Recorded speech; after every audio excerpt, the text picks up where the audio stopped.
तो मैं अगले 1 मिनट के अंदर आपको बता दूंगा मूविंग एवरेज क्या है, बहुत ही सिंपल तरीके से आपको बता दूंगा। 50 periods moving average. 50 periods moving average का मतलब लास्ट 50 कैंडल की क्लोजिंग की एवरेज। हम 5 पीरियड मूविंग एवरेज की एग्जांपल के साथ मूविंग एवरेज को समझने की कोशिश करते हैं अगले 30 सेकंड। तो लास्ट 5 कैंडल की closing 10 rupees, 11 rupees, 9 rupees, 12 rupees, 10 rupees. तो लास्ट 5 कैंडल की मूविंग एवरेज है 10.4 रुपीज। सिंपल। तो ये तो हो गया मूविंग एवरेज, बहुत सिंपल। अब समझने की कोशिश करते हैं exponential moving average. Exponential moving average की फॉर्मूला मैं यहाँ पे दे देता हूँ। आपको अगर इस फॉर्मूला के बारे में डिटेल जानना है, ये फॉर्मूला क्या है, ये फॉर्मूला कैसे काम करता है, इसके बारे में अगर आपको डिटेल्ड एनालिसिस चाहिए, आप इस वीडियो को देख सकते हो। मैं लिंक डिस्क्रिप्शन में दे देता हूँ। इस वीडियो को देखने के बाद आपको एक्सपोनेंशियल मूविंग एवरेज की कैलकुलेशन समझ में आ जाएगी। बट मैं इस वीडियो पे आपके साथ वो कैलकुलेशन शेयर नहीं करूंगा, क्योंकि कैलकुलेशन से पैसा नहीं बनेगा। पैसा बनेगा एक्सपोनेंशियल मूविंग एवरेज को यूज करने से। मैं आपको यूज करने का तरीका दिखाऊंगा। सिंपल।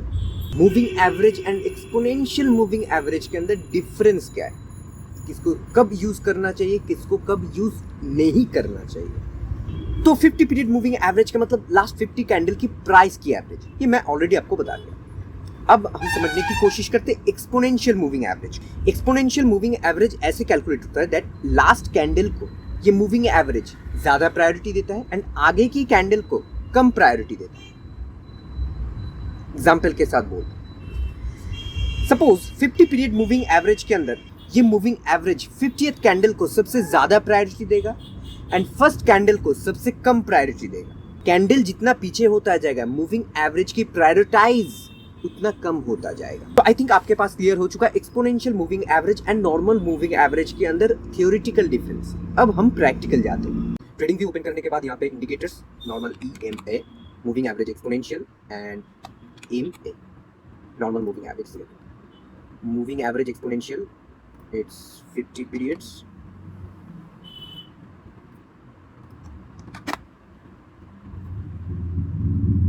यहाँ पे हम दो मूविंग एवरेज देख पा रहे हैं एंड दोनों ही 50 पीरियड मूविंग एवरेज। यहाँ पे रेड मूविंग एवरेज का मतलब ये में एक्सपोनेंशियल मूविंग एवरेज, यहाँ पे ब्लू मूविंग एवरेज का मतलब नॉर्मल EMA। आप अगर गौर से एक चीज नोटिस करोगे, EMA बहुत फास्ट रिएक्ट करता है एंड EMA बहुत लेट रिएक्ट करता है। तो हम कब EMA यूज करेंगे एंड कब EMA यूज करेंगे? शॉर्टर टाइम फ्रेम पे मार्केट व्यू समझने के लिए हम एक्सपोनेंशियल मूविंग एवरेज को यूज करेंगे एंड लॉन्गर टाइम फ्रेम पे मार्केट व्यू समझने के लिए हम नॉर्मल मूविंग एवरेज को यूज करेंगे। नोट डाउन कर लीजिए, normal moving average exponential moving average से ज्यादा परफेक्ट सिग्नल देगा। अगर मैं परफेक्शन की बात करूं तो normal moving average is more perfect than exponential moving average.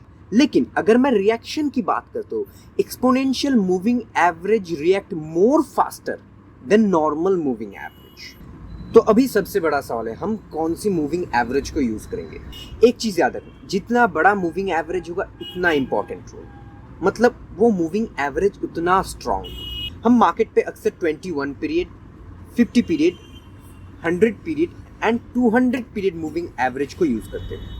21 period moving average का मतलब एक महीने में 21 ट्रेडिंग सेशन होता है, इसलिए हम 21 पीरियड मूविंग एवरेज को यूज करते हैं। 50 पीरियड मूविंग एवरेज को यूज करने के पीछे ऐसा कोई रीजन नहीं एंड ऐसे ही 100 पीरियड मूविंग एवरेज को यूज करने के पीछे उतना स्ट्रॉन्ग रीजन नहीं है। लेकिन 50 period and 100 period is also one of the most important moving average. पिछले एक साल की मार्केट की बिहेवियर समझने के लिए हम 200 पीरियड डेली मूविंग एवरेज को यूज करते हैं।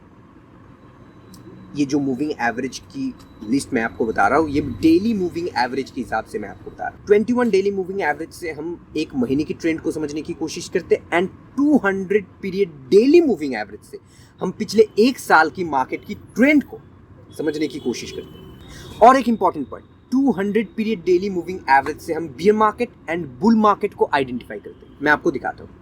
तो यह निफ्टी की चार्ट, यहाँ पे हम 200 पीरियड मूविंग एवरेज को समझने की कोशिश करते हैं। मार्केट जब 200 पीरियड मूविंग एवरेज के ऊपर रहेगा, इसका मतलब it's a bull market. Market जब 200 पीरियड मूविंग एवरेज के नीचे रहेगा, इसका मतलब this is a beer market. एक मिथ बताता हूँ, लोग मूविंग एवरेज से सपोर्ट एंड रेजिस्टेंस को फाइंड करने की कोशिश करते हैं एंड उस सपोर्ट एंड रेजिस्टेंस को फाइंड करके ट्रेड करने की कोशिश करते हैं, लेकिन मैं इसके खिलाफ हूँ। मैं क्यों इसके खिलाफ हूँ?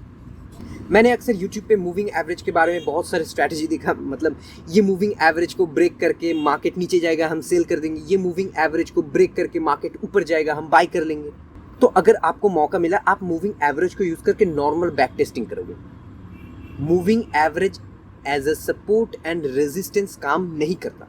मैं एडवांस चीज़ें आपको सिखा रहा हूँ। 20-30 साल पहले मूविंग एवरेज बहुत काम करता था। 1970-1980 की बात करो मैं, तब लोग मूविंग एवरेज को देख के ट्रेड करते थे। तब मूविंग एवरेज बहुत काम करता था, लेकिन अब नहीं काम करता है मूविंग एवरेज। 9 आउट ऑफ 10 की बात करूँ मैं, 1-2 बार काम करेगा, उससे मेरे को कोई फर्क नहीं पड़ता। तो अब आपकी सवाल है, मूविंग एवरेज काम नहीं करता है तो हम मूविंग एवरेज को क्यों यूज़ करेंगे? मूविंग एवरेज को हम ट्रेंड आइडेंटिफाई करने के लिए यूज़ करेंगे, सपोर्ट एंड रेजिस्टेंस को आइडेंटिफाई करने के लिए यूज़ नहीं करेंगे। और मैं जो बोलता हूँ, मैं कोई हवा में बात नहीं करता, मैं आपको दिखा देता हूँ चार्ट पे जाके। सपोज आप मूविंग एवरेज को यूज़ करके ट्रेड कर रहे हो, आप इस जोन में क्या करोगे? इस पर्टिकुलर जोन में आप क्या करोगे? प्राइस मूविंग एवरेज को ब्रेक करके ऊपर जा रहा है, आप इधर लॉन्ग पोजीशन ओपन करोगे एंड आपका स्टॉप लॉस हो जाएगा। प्राइस मूविंग एवरेज को फिर ब्रेक करके नीचे जा रहा है, आप इधर शॉर्ट पोजीशन ओपन करोगे, आपको यहाँ पे स्टॉप लॉस हो जाएगा। लोग बोलते हैं प्राइस जब मूविंग एवरेज को टेस्ट करेगा तब हम ट्रेड लेंगे। ठीक है, 1-2 बार होता है ये चीज़, जैसे यहाँ पे हुआ है यहाँ 1-2 बार होता है, मैं आपको बोल रहा हूँ, लेकिन आधा से ज़्यादा टाइम नहीं होता। प्राइस यहाँ पे मूविंग एवरेज को ब्रेक करके ऊपर जा रहा था, आप इधर अगर लॉन्ग पोजीशन ओपन करोगे, आपको तो आराम से स्टॉप लॉस हो जाएगा, आपको आराम से यहाँ पे स्टॉप लॉस हो जाएगा। प्राइस यहाँ पे मूविंग एवरेज को ब्रेक किया, आप अगर शॉर्ट पोजीशन ओपन करोगे, आपका स्टॉप लॉस हो जाएगा। ठीक है, कोई बात नहीं, और भी दिखाता हूँ। ये देखो प्राइस मूविंग एवरेज को फॉलो नहीं करता। ठीक है, यहाँ पे एक बार प्राइस मूविंग एवरेज को फॉलो किया।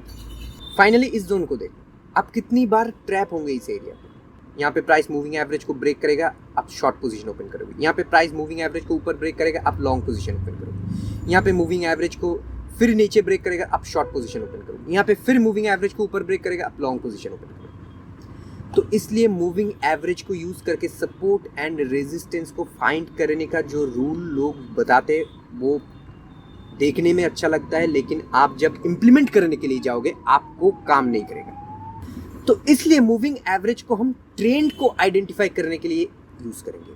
प्राइस अगर मूविंग एवरेज के ऊपर रहेगा, इसका मतलब अप ट्रेंड। नॉर्मल प्राइस अगर मूविंग एवरेज के नीचे रहेगा, इसका मतलब डाउन ट्रेंड। तो अगर हम स्विंग ट्रेडिंग करेंगे, तो अप ट्रेंड में हम ऑलवेज लॉन्ग पोजीशन के लिए सोचेंगे एंड डाउन ट्रेंड में हम ऑलवेज शॉर्ट पोजीशन के लिए सोचेंगे।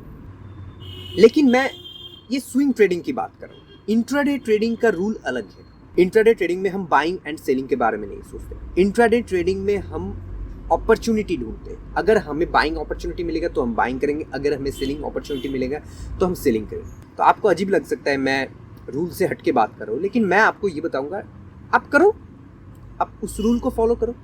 जब तक आप गलती नहीं करोगे तब तक आपको समझ में नहीं आएगा। जब मैं स्टॉक मार्केट पे बिगिनर था, तब मैं मूविंग एवरेज को यूज़ करके ट्रेड करने की कोशिश करता था एंड बहुत लॉस करता। उसके बाद धीरे धीरे मेरे को समझ में आया that moving average is a momentum indicator.